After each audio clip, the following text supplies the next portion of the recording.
Welcome back to Boracay Daily, August 23, Sunday. Hello, hello! Good afternoon from Boracay. Andito tayo ngayon sa may Station 1 and low tide ngayon. Everyone, this is the Fat Louie for Boracay Daily. And nandito tayo ngayon sa Station 1. Papakita ko sa inyo yung puno dito na ginagawang tambayan ng mga turista.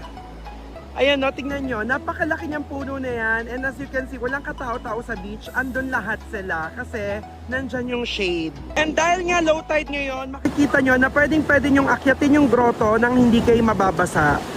Ayun lang, ang ganda ng weather ngayon sa Boracay. Yung waves naman hindi ganun kalalakas. And kung makikita nyo, meron pa rin naman mga nagsiswimming. Isa sa mga gusto ko sa Boracay talaga is kahit na may mga waves na ganyan, makaka-swimming pa rin kayo kasi hindi naman malalim yung tubig. Or hindi naman malalim yung dagat. Pero as usual, dito lang tayo sa may mga flag na may swimming area tayo maglalangoy para safe, okay? And meron mga flags dito all over the White Beach kung saan nakalagay swimming area. Diyan safe kayo mag-swimming kasi meron dyan mga lifeguard on duty. That's it for Boracay Daily. I hope to see you here in Boracay. Bye!